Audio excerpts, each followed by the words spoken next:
तो अब करेंगे electric field due to an electric dipole in axial position. तो पहले समझना पड़ेगा इलेक्ट्रिक डायपोल क्या होता है। तो मैं आपके साथ बोर्ड एग्जाम जो बच्चे दे रहे हैं उनके लिए ये हेल्प है मेरी तरफ से। मैं आपके साथ ये डेरिवेशंस डिस्कस करूंगा। आप नीट या जेई भी दे रहे हो तो भी उसकी जो प्रिपरेशन है उसका रास्ता जाता यहीं से है। तो इसको हम डिटेल में डिस्कस करेंगे कॉम्पिटिटिव पॉइंट ऑफ व्यू से। तो इलेक्ट्रिक फील्ड निकालनी है हमको इलेक्ट्रिक डायपोल से एक्सियल पोजीशन में। तो पहले समझते हैं इलेक्ट्रिक डायपोल क्या होता है। Electric dipole is a system of 2 point charges जिनका नेचर ऑपोजिट और मैग्नीट्यूड सेम होता है। When two charges of same magnitudes and opposite nature are placed at very short distance, the system so obtained is called an electric dipole. यहां मैं draw करता हूं उसको। यह है इलेक्ट्रिक डायपोल जिसके charges minus Q plus Q और इनके बीच की सेपरेशन जिसको डायपोल लेंथ भी कहते हैं उसको रिप्रेजेंट करते हैं 2a से। 2a से क्यों? क्योंकि हमको सभी डिस्टेंसेस इस डायपोल के सेंटर से मेजर करना होती हैं। तो इसको यदि a मान लेंगे तो a/2 ऐड या सब्ट्रैक्ट होगा। उससे बचने के लिए सेपरेशन चार्जेस के बीच की हम 2a सपोज करते हैं। तो यहाँ फिगर में ए बी ये है इलेक्ट्रिक डायपोल जिसके चार्जेस है माइनस क्यू प्लस क्यू और इनके बीच की सेपरेशन है 2a।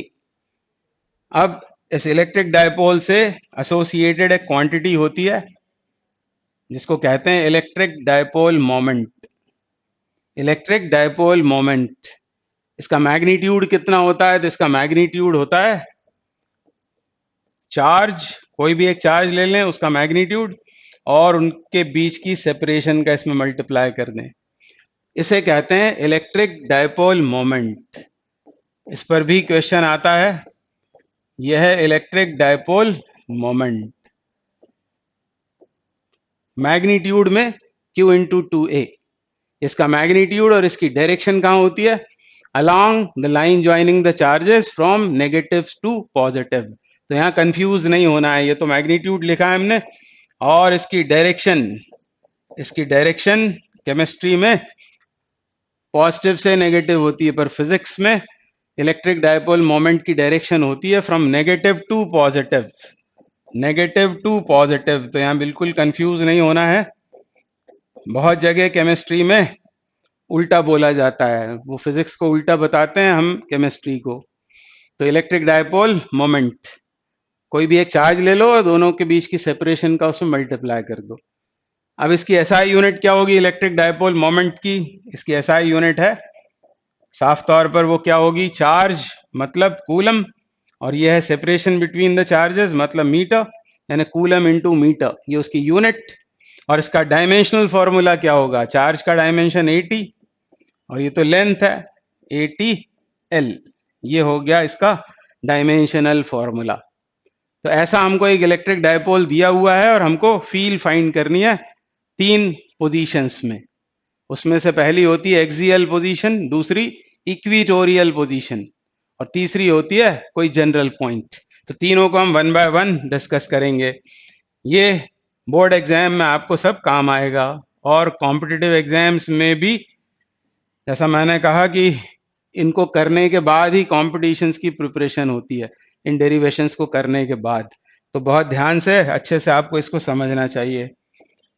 अब ये है वो इलेक्ट्रिक डायपोल ए बी, ये electric dipole, charges minus Q plus Q, separation between the charges 2a, और ये है डायपोल का सेंटर।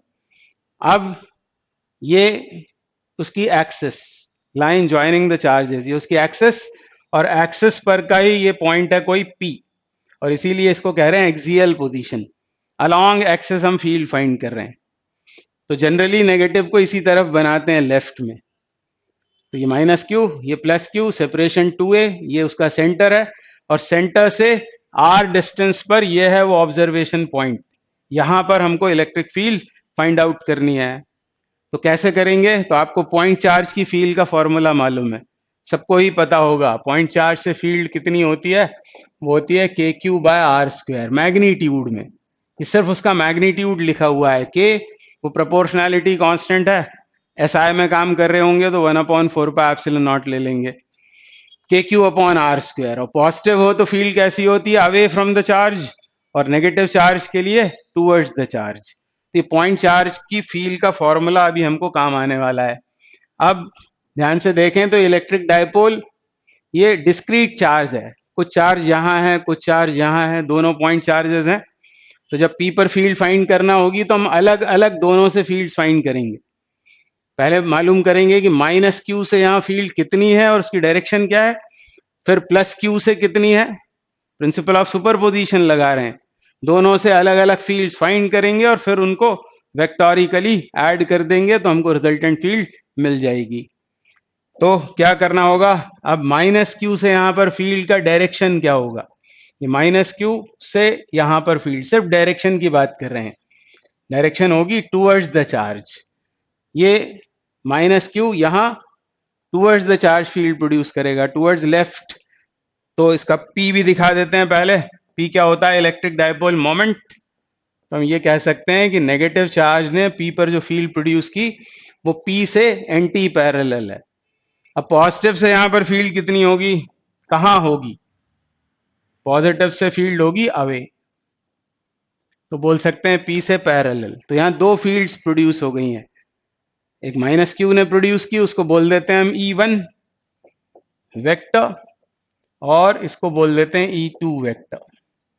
E1 वेक्टर ये नेगेटिव चार्ज ने प्रोड्यूस की हुई फील्ड है, इसका मैग्नीट्यूड कितना होगा, सिर्फ मैग्नीट्यूड। उसके पहले यदि यहाँ दो वेक्टर्स आप देख रहे हैं एंटी पैरेलल तो रिजल्टेंट कैसे आएगा, तो आपने पढ़ा हुआ है वेक्टर्स में कि जब एंटी पैरेलल वेक्टर्स होते हैं तो हमको ऐसे याद लाना चाहिए, लार्जर वेक्टर मतलब magnitude of larger vector minus magnitude of smaller vector in the direction of larger vector. Short में larger minus smaller in the direction of larger. तो इन दोनों में से लार्जर कौन सा है वो जानने के लिए पहले इनके मैग्नीट्यूड्स लिखते हैं दोनों के। E1 इन मैग्नीट्यूड, ये सिर्फ मैं मैग्नीट्यूड लिख रहा हूं, बोर्ड एग्जाम में आपको इसको डिस्क्राइब करना होगा तो आप लिख लेंगे यहां पर magnitude of electric field produced bye minus Q, E1 जिसको हमने बोला हुआ है। अभी कितना होगा E1, इसने जो यहाँ फील्ड प्रोड्यूस की वो कितनी होगी, के क्यू, यहां पर सिर्फ मैग्नीट्यूड रखना है, माइनस क्यू मत रख देना क्योंकि ये स्केलर इक्वेशन है। याद रखो इलेक्ट्रिसिटी में मतलब इलेक्ट्रोस्टैटिक्स में वेक्टर इक्वेशंस में चार्जेस को साइन के साथ डालना होता है, किसमें, वेक्टर इक्वेशंस में। स्केलर इक्वेशन में साइन को इग्नोर कर देना है। तो k Q upon are square, इससे इसकी डिस्टेंस ये निकालना होगी हमको। तो ये कितना है, ये है ए, क्योंकि ये सेंटर है डायपोल का, ये ए और ये है आर। तो ऑब्जर्वेशन पॉइंट सेंटर से आर डिस्टेंस पे है, टोटल कितना हुआ ये आर प्लस ए, तो यहां आएगा आर प्लस ए होल स्क्वायर। ये है magnitude of E1, magnitude of electric field produced by negative charge. E2 कितना होगा, E2 मतलब field produced by positive charge plus q, उसकी डायरेक्शन ये है E2 का मैग्नीट्यूड, तो k Q upon distance square. मतलब अब ये चाहिए हमें, ये है आर, ये है ए, तो ऑब्वियसली ये है आर माइनस ए होल स्क्वायर। अब इन दोनों में से कौन सा, किस वेक्टर का मैग्नीट्यूड ज्यादा है, तो देख रहे हैं आप दोनों के न्यूमरेटर में तो के क्यू आ रहा है पर E2 के डिनोमिनेटर में स्मॉलर क्वांटिटी आर माइनस ए होल स्क्वायर। तो obviously E2 in magnitude is greater than E1 in magnitude। तो रिजल्टेंट कैसे मिलेगा, रिजल्टेंट मिलेगा E2 के मैग्नीट्यूड में से E1 का मैग्नीट्यूड सब्ट्रैक्ट करेंगे और डायरेक्शन क्या होगा, डायरेक्शन होगा E2 का डायरेक्शन। तो हमको रिजल्टेंट फील्ड का डायरेक्शन अभी मिल गया। रिजल्टेंट फील्ड कहाँ होगी, तो वो होगी इधर। कैसे मिलेगी, E2 minus E1 in the direction of E2, ये है रिजल्टेंट फील्ड, इसको E बोल देते हैं। और यही हमको फाइंड आउट करना है, तो अब रिजल्टेंट फील्ड फाइंड कर रहा हूं मैं। रिजल्टेंट फील्ड डायरेक्शन हमको डायग्राम से मिल गई है। Resultant field at P, resultant field at P in magnitude कितनी होगी, वो उसको बोला है हमने ई, वो होगी E2 का मैग्नीट्यूड माइनस E1 का मैग्नीट्यूड, मतलब ही K Q upon R minus ए whole square minus K Q upon R plus ए होल स्क्वायर, ये होगी रिजल्टेंट फील्ड। और साथ में इसकी डायरेक्शन के लिए यहां पर ब्रैकेट में लिख देते हैं, कहाँ मिली है ये हमको, ये ऐसी मिली है रिजल्टेंट फील्ड की डायरेक्शन, जो पी से कैसी है, पी से है पैरेलल। तो ये याद ही रखना है आपको आखिरी तक कि ये डायरेक्शन होती है पैरेलल टू पी, चाहे हम इधर जा रहे हो राइट हैंड साइड में या एलएचएस में, यहां भी जाएंगे तब भी फील्ड कैसी बोलेंगे हम, पी के पैरेलल, उस तरफ या इस तरफ, दोनों बार आपको ये याद रखना है पैरेलल टू पी। डायपोल का ओरिएंटेशन बदलने से भी आपको पहचानना आ जाना चाहिए, इसलिए इसको याद रखना है आपको। बोर्ड एग्जाम में तो जरूरत नहीं पड़ेगी, पर कॉम्पिटिशन्स में आपको इसकी जरूरत पड़ सकती है, तो इसको रट लेना चाहिए पैरेलल टू पी। अब इसमें से के क्यू करते हैं बाहर, के क्यू बाहर, और यहाँ क्या आएगा, यहाँ आएगा इन दोनों का, इनका एलसीएम लेना है हमको, तो ये हो जाएगा r square minus a square the whole square. फिर इसका डिवाइड करेंगे तो ये आएगा आर स्क्वायर प्लस ए स्क्वायर प्लस 2ar, और फिर इससे डिवाइड करेंगे तो ये आएगा, इस माइनस की वजह से साइन चेंज हो जाएंगे, minus r square minus a square, और क्या आएगा प्लस 2ar ऐसा होगा। अब इसमें से r square a square cancel out होकर ये थोड़ा आसान हो गया, ये आसान हो गया। अब मैं यहां लिख देता हूं इसको, क्या होगा अब आगे सॉल्व करें तो, रिजल्टेंट फील्ड की बात कर रहे हैं हम, रिजल्टेंट फील्ड, डायरेक्शन तो हमको डायग्राम में दिख गई है, रिजल्टेंट फील्ड कितनी, के क्यू, और ऊपर क्या आ रहा है, ऊपर आ रहा है 4ar, 2ar प्लस 2ar, ये होगा 4ar upon are square minus a square whole square. और अब हम क्या करेंगे, अब इसमें P क्या है, इलेक्ट्रिक डायपोल मोमेंट, इसको इनकारपोरेट करेंगे इस फॉर्मूले में। तो क्या करना पड़ेगा उसके लिए, since P equals to in magnitude it is Q into 2a, तो ये चार्ज है यहां पर, और इसमें से 2a ले लेते हैं, तो क्या बन जाएगा ये, यहाँ 2 बचेगा एक, मैं इसकी बात कर रहा हूं, k की वैल्यू तो हम चाहें तो यहाँ लिख सकते हैं 1/4 पाई एप्सिलॉन नॉट, k की वैल्यू यदि हम SI में लिख रहे हैं तब।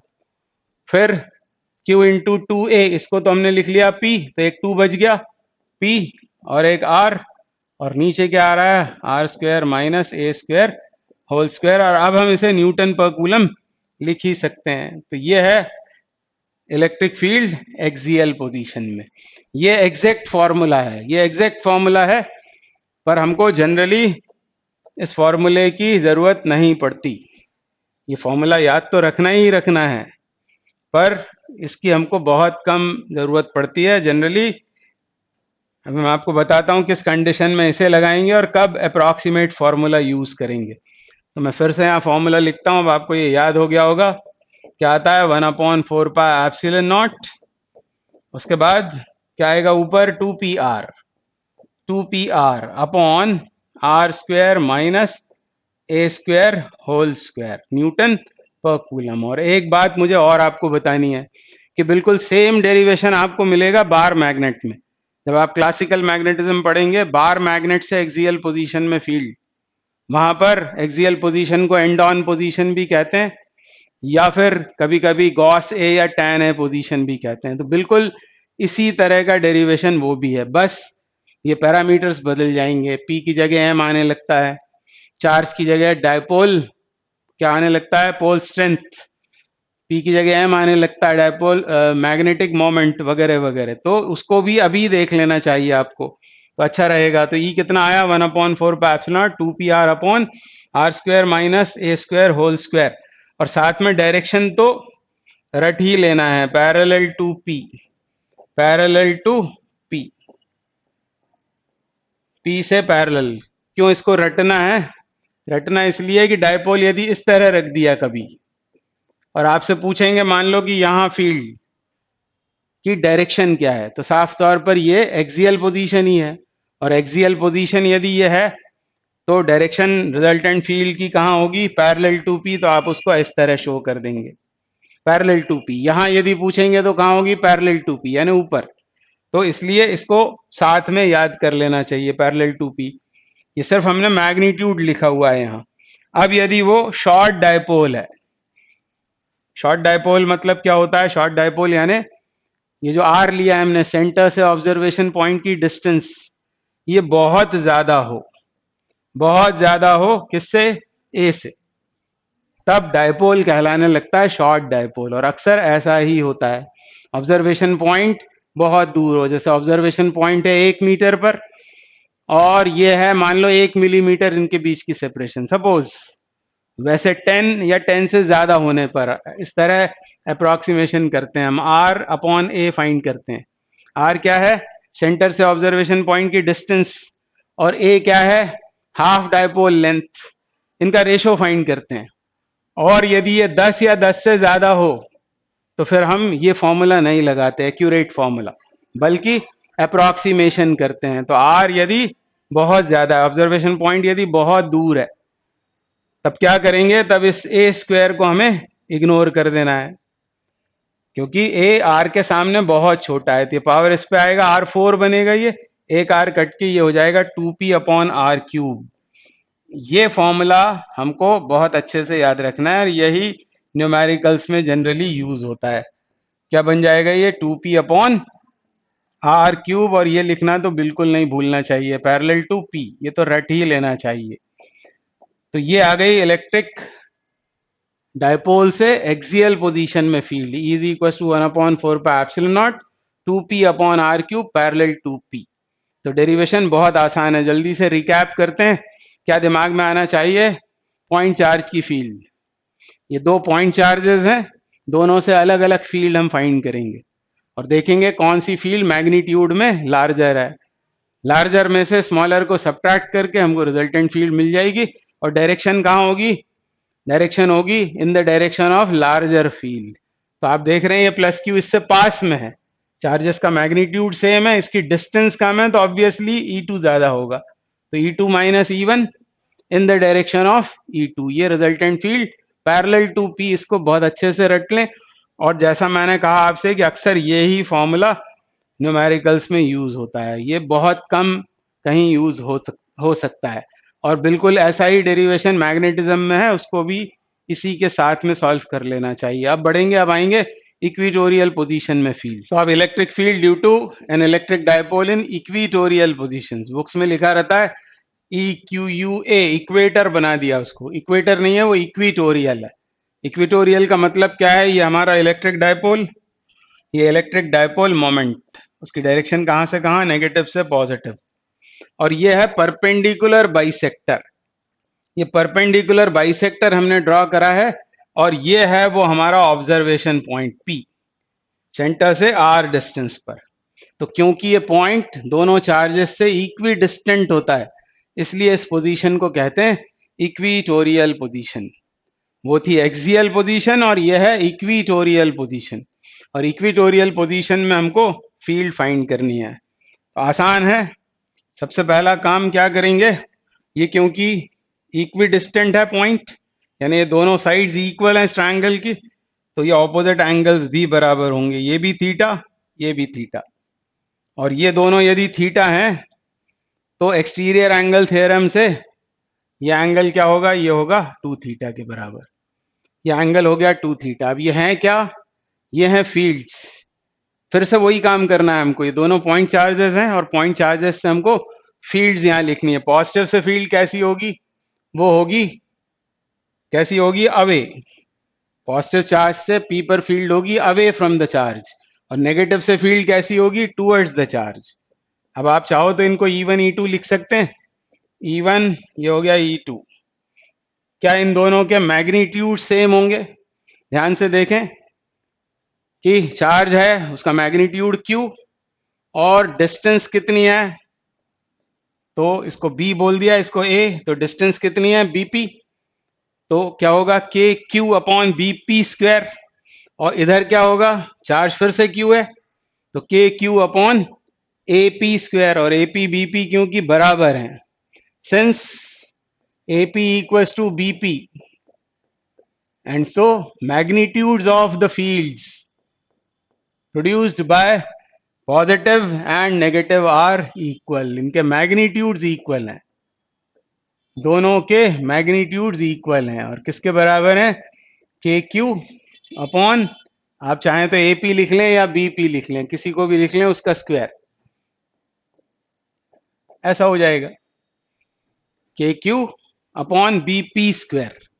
ये डिस्टेंस बी पी कितनी होगी कभी निकालना पड़ी आगे हमको, तो क्या कर सकते हैं, यह है आर, ये कितना है, यह है ए, हाफ डायपोल लेंथ, तो ये कितना होगा, ये होगा under root r square plus ए स्क्वायर, ऐसा हो जाएगा। तो बी पी स्क्वायर, इसका स्क्वायर करना पड़ेगा, तो आर स्क्वायर प्लस ए स्क्वायर वो हो जाएगा। तो अभी तो हमने ये डिसाइड कर लिया कि मैग्नीट्यूड दोनों चार्जेस ने प्रोड्यूस की हुई फील्ड्स का इक्वल है, मैग्नीट्यूड्स आर इक्वल। अब वेक्टर की प्रॉपर्टी लगाएं, दो equal vectors, I mean equal magnitudes के वेक्टर्स टू थीटा पर यदि इंक्लाइंड हैं, तो रिजल्टेंट फील्ड कितनी होगी, रिजल्टेंट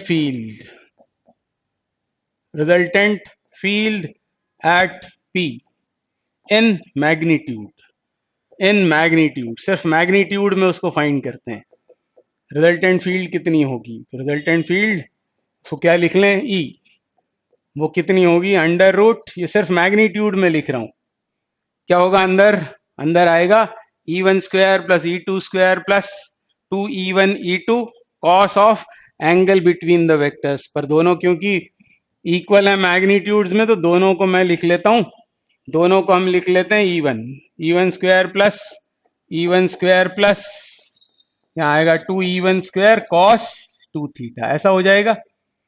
और इसको आगे सॉल्व करें तो ये हो गया टू ई वन स्क्वायर, ये होगा टू ई वन स्क्वायर, और ये भी स्क्वायर ही है, ये भी स्क्वायर ही है, two e one into cos two theta, इसलिए टू ई वन स्क्वायर। तो टू ई वन स्क्वायर यहाँ कॉमन आ गया, two e one square common लेने पर ये बच गया one plus cos two theta, one plus cos two theta, ऐसा हो जाएगा। आप यहाँ वेक्टर्स को रिजॉल्व करके भी सॉल्व कर सकते हैं, पर ये तरीका ज्यादा अच्छा है, आसान है।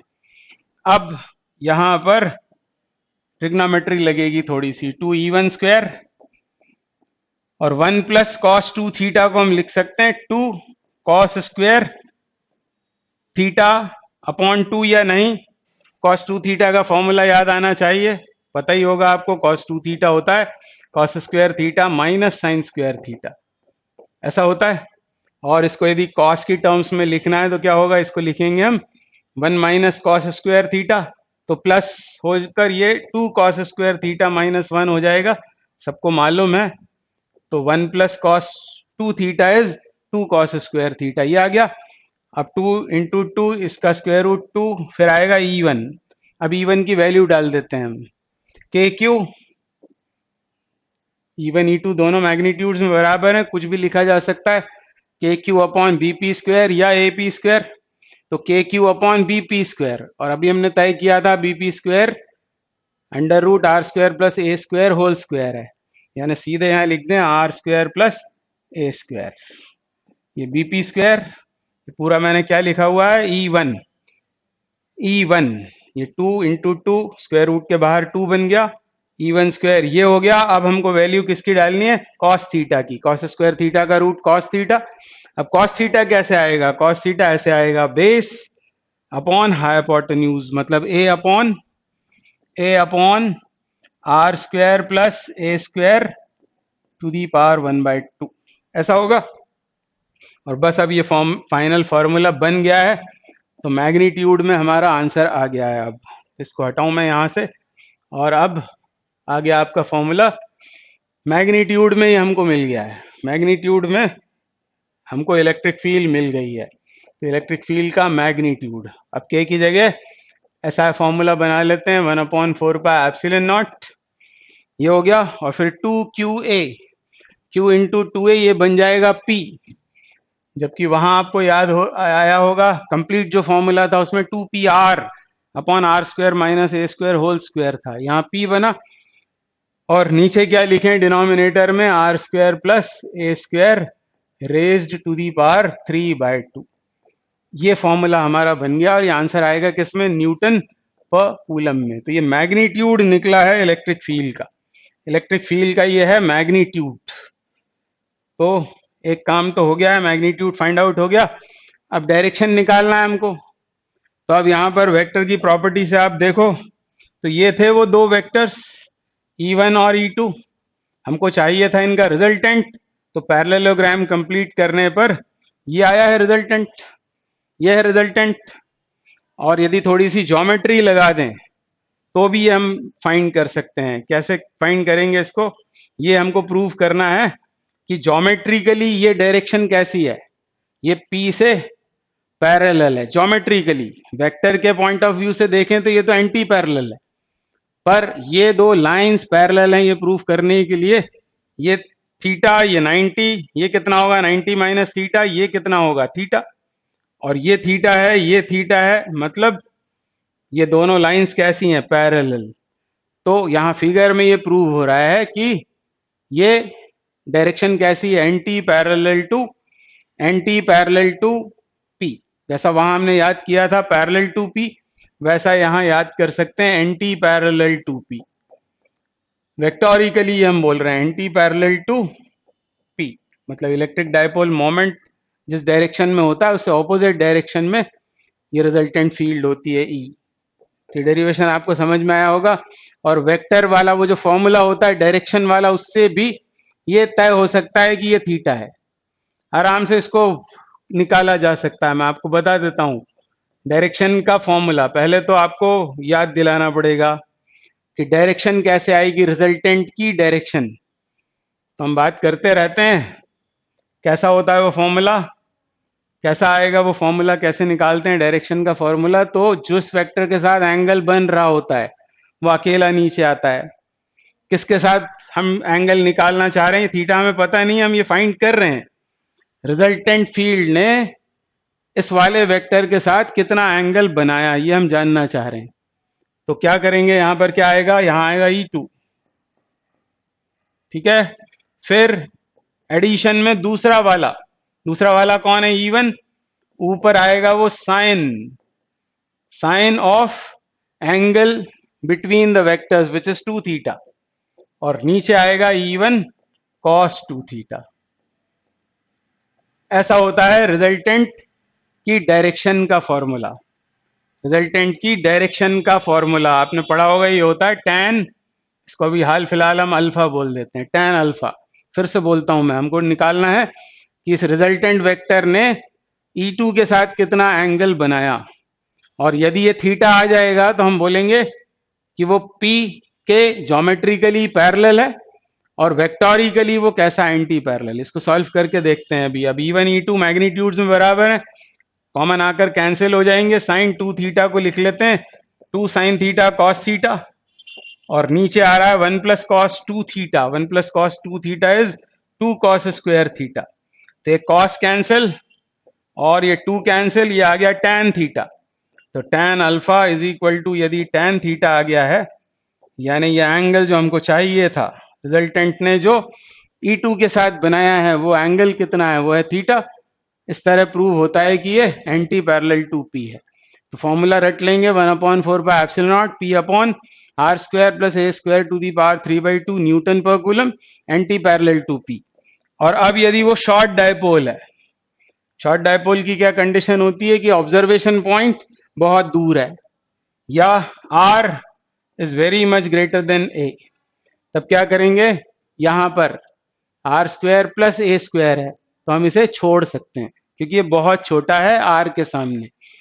इसको इग्नोर क्यों करते हैं, क्योंकि इसके ऐड होने या नहीं होने से कोई फर्क नहीं पड़ेगा। तो ए स्क्वायर को छोड़ देंगे, ये पावर इस पर रेज होगी तो आर क्यूब बन जाएगा, यानी फील्ड कितनी आ गई 1/4 ये आएगा, और यहां आएगा P अपॉन आर क्यूब्ड। और साथ में ये तो रटना ही रटना है कि एंटी पैरेलल टू पी, वहां हम याद करेंगे पैरेलल टू पी, और यहाँ एंटी पैरेलल टू पी। फिर से वो फॉर्मूला लिखकर इन दोनों का कंपैरिजन भी दिमाग में हमारे होना चाहिए। इसको मैं लिख लेता हूँ, ई इक्विटोरियल और ई एक्सियल कितना था शॉर्ट डायपोल के लिए, ई एक्सियल 1/4π/ε0। यहाँ क्या आता था 2p/r³, मतलब एक किसी डायपोल से सेम यदि डायपोल है तो p सेम हो जाएगा, तब आप देख रहे हो एक्सियल पोजीशन में फील्ड इक्विटोरियल से ट्वाइस होगी। ये रटना है, और यूनिट क्या आएगा इसका, न्यूटन पर कूलम। अब तीसरा केस है किसी जनरल पॉइंट पर फील्ड फाइंड करना। अभी हमने किया एक्सियल फिर इक्विटोरियल, अब करेंगे किसी जनरल पॉइंट पर इलेक्ट्रिक फील्ड। आगे बढ़ते हैं। Electric field due to an electric dipole at a general position. तो ये है वो हमारा इलेक्ट्रिक डायपोल, और इस डेरिवेशन में सपोजिशन ये है कि वो डायपोल है शॉर्ट डायपोल। तो ये एक हमको डायपोल दिया हुआ है और पी पर हमको फील्ड फाइंड करना है। अब ये पी जो है ना तो एक्सियल पोजीशन में है और ना ही इक्विटोरियल, इसीलिए इसको बोल रहे हैं जनरल पोजीशन। अब ये पी है कहाँ, तो इस डायपोल के सेंटर को हमने ओरिजिन बना लिया, तो ये पोजीशन वेक्टर हो गया आर। आर उसका पी का ऑब्जर्वेशन पॉइंट का पोजीशन वेक्टर है with respect to the centre of the dipole. और ये एंगल डायपोल की एक्सिस के साथ आर ने फॉर्म किया हुआ एंगल है theta. In other words p के हमको दिए हुए हैं polar coordinates r and theta. P पर हमको फील्ड फाइंड करना है। तो जैसा मैंने कहा कि ये हमारा डायपोल कैसा है, शॉर्ट डायपोल, यानी ये आर ए के सामने बहुत ज्यादा है। तो यदि ये शॉर्ट डायपोल है और यहाँ फील्ड फाइंड करनी है तो करेंगे क्या, इस पी को करेंगे सबसे पहले रिजॉल्व। पी के हम फाइंड करेंगे कंपोनेंट्स। तो पी का, पी मतलब डायपोल मोमेंट जो एक वेक्टर क्वांटिटी है, उसका कंपोनेंट इस डायरेक्शन में क्या आएगा, in the direction of r. वो कितना होगा, ये पी है तो ऑब्वियसली ये कंपोनेंट होगा P cos theta, P cos theta. और दूसरा कंपोनेंट वो होगा पी साइन थीटा इधर। इस तरह हमने कंपोनेंट्स में ब्रेक कर लिया उसको पी को, ये मानते हुए कि वो शॉर्ट डायपोल है। उसके कंपोनेंट्स हो गए पी कॉस थीटा और पी साइन थीटा, और आपस में ये कैसे हैं, परपेंडिकुलर। तो जैसे कि हमने दो शॉर्ट डायपोल्स को आपस में बांध दिया है परपेंडिकुलरली, तो ये दो डायपोल्स हमको मिल गए। अब अलग अलग यहाँ फील्ड फाइंड करेंगे कि यदि ये पी कॉस थीटा एक डायपोल है तो इसने यहाँ कितनी फील्ड प्रोड्यूस की, और पी साइन थीटा इस दूसरे डायपोल ने यहाँ कितनी फील्ड प्रोड्यूस की, और उनको वेक्टोरिकली ऐड करेंगे तो जनरल पॉइंट पर हमको फील्ड, मैग्नीट्यूड, डायरेक्शन सब मिल जाएगा। तो ये पी कॉस थीटा के लिए पॉइंट कहाँ पर है, तो सोचें उसी के अलॉन्ग है, मतलब ये एक्सियल पोजीशन में है फॉर पी कॉस थीटा। तो यहाँ फील्ड डायरेक्शन में कैसी होगी, तो हमको याद है एक्सियल पोजीशन के लिए पैरेलल टू पी होती है। पी अब पी कॉस थीटा है मैग्नीट्यूड में, तो यहाँ फील्ड कैसी होगी, उसके पैरेलल, यानी इस डायरेक्शन में होगी electric field due to p cos theta. ये आर से पैरेलल है इसलिए इसको हम बोल देते हैं ई पैरेलल वेक्टर। और इसका मैग्नीट्यूड कितना होगा, ई पैरेलल वेक्टर का मैग्नीट्यूड, क्योंकि ये एक्सियल पोजीशन है पी कॉस थीटा के लिए, एक्सियल पोजीशन का फॉर्मूला याद आना चाहिए। वो कितना होता है, के की जगह जब चाहें तब 1/4πε0 सब्सटीट्यूट कर लेंगे, के इंटू 2p। तो p अब p cos थीटा है तो 2p cos theta upon r³। Short dipole वाला फॉर्मूला हमने लगा दिया। ये होगी ई पैरेलल।